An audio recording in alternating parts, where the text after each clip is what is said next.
कि आज हरतालिका है, जो मैंने बाल्यावस्था में भगवान शिव का पूजन कर कर सब त्याग कर, मेरा एक नाम अर्पणा हो गया था, सब कुछ छोड़कर मैंने भगवान शंकर की आराधना करी थी। अपनी सहेलियों के साथ, अपनी सखियों के साथ में बैठकर मैंने शिवलिंग की आराधना करी थी। और भगवान शंकर मुझे मिले, भगवान शिव मुझे मिले।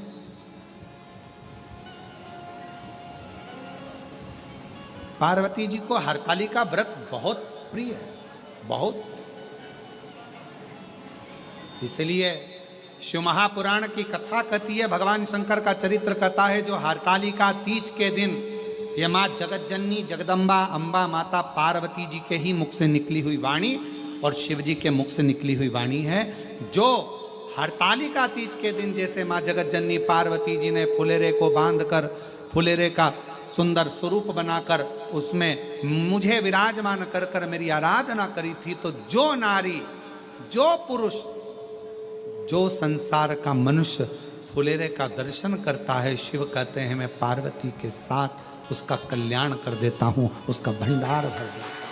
फुलेरे पार्वती जी ने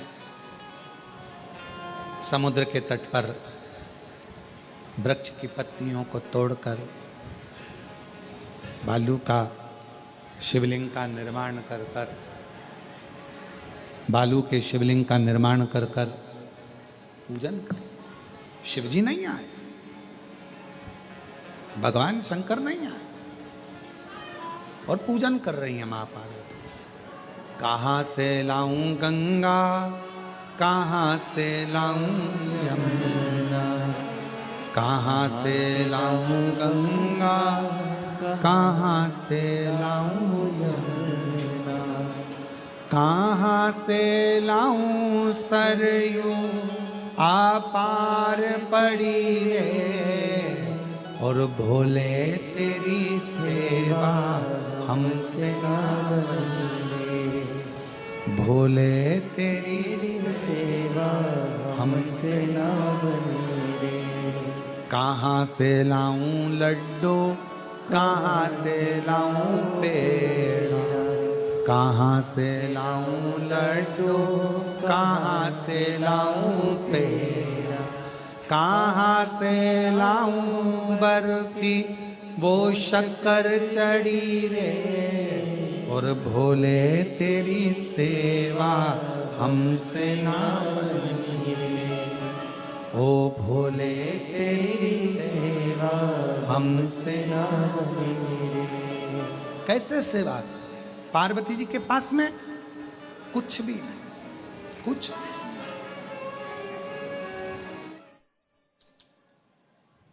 आज यदि कैलाश पर होते, आज यदि कैलाश पर होते तो हरतालिका व्रत करते। कैसे करूं, कैसे?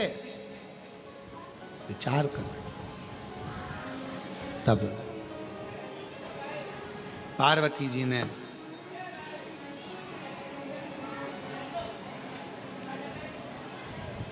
देखा कि मेरे पास में इस खुले आसमान में, ये समुद्र के तट पर कोई स्थान ऐसा नहीं है जिसपे मैं फुलेरा बांध सकूं। आप लोगों में से कितने लोग गए हैं समुद्र के तट पर?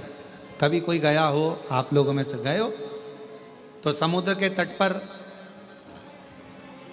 बिल्कुल लगा हुआ तो कोई बिजली का खंभा भी नहीं होता, कोई ऐसा स्थान भी नहीं जहां पर, हाँ आज के ज़माने में वो आजकल समुद्र के तट पर छतरियां लगा लेते हैं, रेत में खोस लेते हैं, वो बात दूसरी। आज के समय में, उस समय पर कहाँ रहा? कैसे फुलेरा बांधो, क्या करा जाए?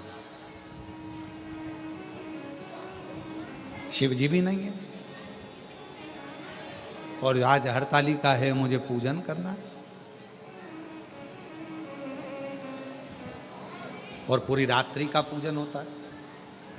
प्रदोष काल से चालू हो जाता है तो रात्रि भर चलकर सुबह देवादिदेव महादेव का शिवलिंग का विसर्जन होता है। कैसे को? तब पार्वती जी ने हाथ जोड़कर हृदय में संतोष धारण कर कर जो समुद्र मंथन में गौमाता निकली थी उस गौमाता का स्मरण किया। हे बहुला, हे सुरभि, हे सुशीला,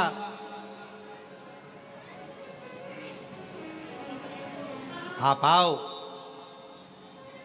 और मुझे मेरी सहेली मेरे साथ में बैठकर हरतालिका करती थी, तुम मेरे साथ में मिलकर हरतालिका। फुलेरा कैसे बांधूं? गौ माता का आवाहन किया, गौ माता आ गई। पार्वती जी ने उसके गले में जो घंटी बंधी थी, फुलेरा की उसके गले में जो घंटी बंधी थी, उसी से माला को टांगा गया है, लटकाया गया है, फूलों को बांधा गया, झाड़ियों को लगाया गया, बालू का शिवलिंग बनाया गया और उसके नीचे माँ पार्वती जी शिव जी की आराधना कर रही है। शिव की आराधना।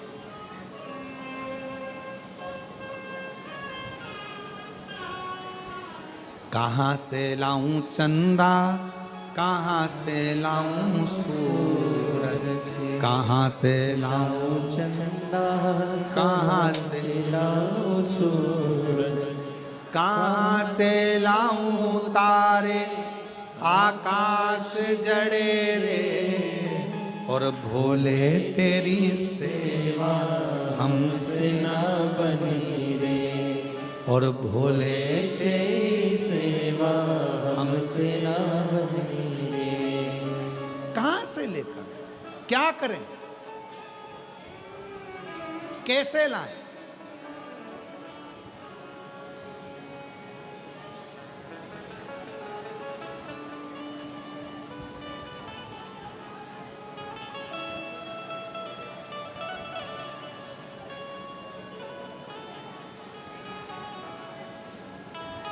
क्या करा जाए? गौ माता को खड़ा करा, फुलेरा बांधा गया और पूजन चालू हुई। रात्रि भर पूजन करी मां जगत जननी ने। गौ माता ने बड़े आनंद के साथ खड़े रहकर फुलेरा का दर्शन। समय भी सुबह हो गई। जो पार्थिव लिंग बनाया गया था बालू रेत का, उसका विसर्जन हो गया, निर्माल्य का विसर्जन हो गया। गौ माता को पार्वती जी ने हाथ जोड़कर विदा करने लगी। गौ माता थोड़ी दूर पर गई।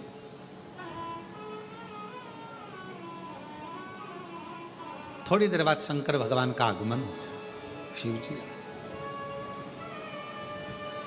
भोलेनाथ जी आकर तुरंत पार्वती जी से बोले, पार्वती आपने हरतालिका नहीं करी? जिस हरतालिका व्रत से तुमने मुझे प्राप्त करा था, जिस हरतालिका व्रत से संपूर्ण जगत की स्त्रियां नारियां मनवांचित फल को प्राप्त कर लेती हैं, जिस हरतालिका व्रत से लक्ष्मी जी नारायण को पा जाती हैं, जिस हरतालिका व्रत से, हरतालिका तीज के व्रत से मां ब्रह्माणी सावित्री के रूप में आनंद पा जाती हैं, जिस हरतालिका तीज के व्रत से आद्य शक्ति या देवियां संपूर्ण ब्रह्मांड को आनंद के साथ संभाल लेती हैं, तुमने वो हरतालिका व्रत नहीं करा? हरतालिका तीज का फुलेरा नहीं दर्शन किया? पार्वती जी मुस्कुराकर बोली, ऐसा नहीं है कि मैं हरतालिका भूल जाऊं, उसी से तो आप मुझे मिले हो। मैंने हरतालिका तीज का व्रत भी किया, फुलेरा भी करा, पूजन भी करी, दर्शन भी करा। भगवान शिव कहने लगे, कोई प्रमाण? शिवलिंग था, विसर्जन कर दिया, निर्माल्य था, विसर्जन कर दिया, समुद्र की लहरें आई, सब धोकर चली गई। अब क्या तुम्हें प्रमाण दूं मैं? क्या प्रमाण? शिव जी कहने लगे, प्रमाण तो देना पड़ेगा। तो पार्वती जी ने देखा, गाय ने मेरा साथ दिया था। गौ माता को बुलाया, हवाई लगाई। पार्वती जी ने, गौ माता इधर आओ, जल्दी आओ। शिव जी प्रसन्न हो रहे थे, हंस रहे थे। भगवान शंकर को मालूम था ये ब्रह्मा जी लेकर आए थे केतकी के फूल को और गौ माता को। आज पार्वती जी के सामने, और पार्वती ने उस समय पर मुझसे कहा था कि पार्वती जी ने कहा था कि आपने केतकी के पुष्प को और गौ माता को क्यों कहा कि तूने झूठ बोला।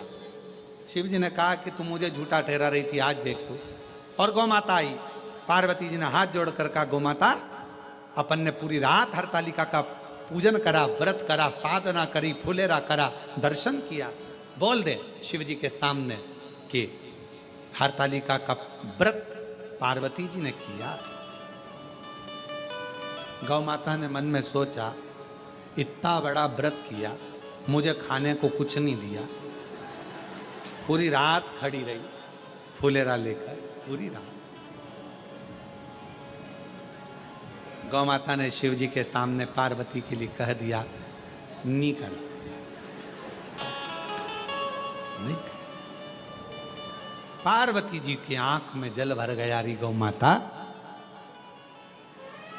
मैं तो सोची थी कि मेरे प्रभु ने तुझे शब्द कहा तो मैं उनको तुझे माफ करवा दूंगी आज, पर आज फिर झूठ बोल गई। जा कलिकाल में मृत्यु लोक में तू विचरण करेगी, अच्छा तो तुझे खाने को मिलेगा ही मिलेगा, पर साथ में लोग तुझे झूठा भी खिला देंगे, क्योंकि तू झूठ बोल गई है, तूने झूठ बोला है।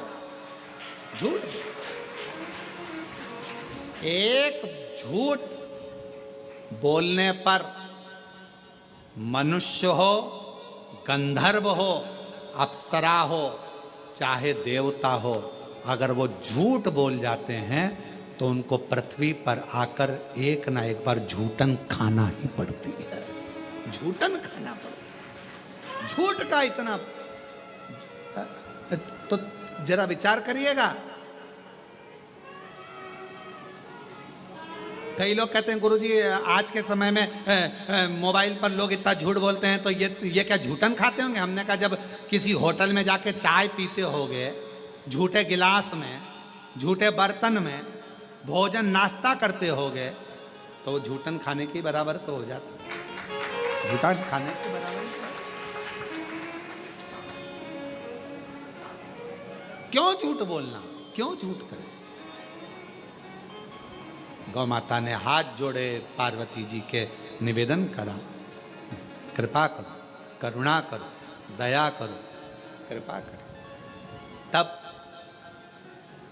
भगवान शंकर जी ने कहा गौ माता से, मां सुनो गौ माता,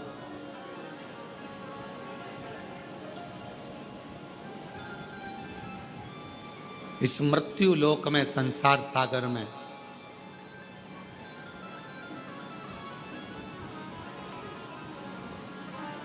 तुम पुनः अपनी योनि से भी अगर मुक्त होना चाहते हो, मेरी अविरल भक्ति को प्राप्त करना चाहते हो, फिर जन्म ना मिले, कोई व्याधियां ना घेरे, कोई दुख ना घेरे, कोई कष्ट ना घेरे, तो मृत्यु लोक में जो जगत जननी पार्वती जी जिस हरतालिका व्रत का प्रमाण दिलवा रही हैं, उस हरतालिका व्रत का जो फुलेरा बंधेगा, वो फुलेरा प्रत्येक नारी के जीवन का प्रमाण वो फुलेरा देगा, वो फुलेरे का पुष्प देगा और शिव की पूजन देगा, कोई दूसरा नहीं। क्यों कहा जाता है कि फुलेरा दूध है? फुलेरा जब हरतालिका तीज का फुलेरा बंधे तो हरतालिका तीज के फुलेरे का दर्शन करो। 5 पत्तियां, किसी भी वृक्ष की 5 पत्तियां तोड़कर तुम जब दर्शन करने के लिए जाओ तो फुलेरे के नीचे जो भगवान शंकर विराजमान है, 5 पत्तियां किसी भी वृक्ष की तोड़कर समर्पित करो। किस लिए कही जाती है? तो कहा केवल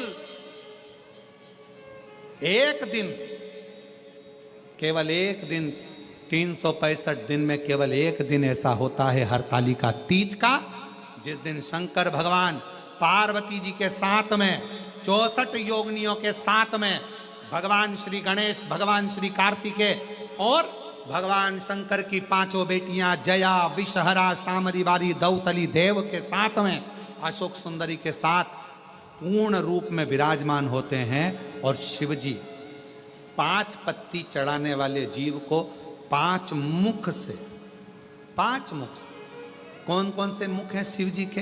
5। तो कहा साधोजात, वामदेव, अघोर, तत्पुरुष और ईशान, ये शिव जी के 5 मुख हैं। कहते हैं हरतालिका तीज के दिन फुलेरे का दर्शन 5 जगह पर कर कर 5 पत्ती समर्पित करने वालों को शिव जी अपने 5 मुख से आशीर्वाद प्रदान करना प्रारंभ कर देते। 5 मुख से। हरतालिका तीज भले तुम व्रत करो ना करो, जो माताएं व्रत करती हैं वो करे, पर जो बेटियां, जो माताएं, जो बुजुर्ग, जो स्त्रियां, जो नारियां जो व्रत नहीं करती हैं, वो अपने मोहल्ले में, अपनी कॉलोनी में, अपनी सोसाइटी में, मंदिर में या किसी के घर पर फुलेरे का दर्शन करने जरूर, अपने गमले में से ही 5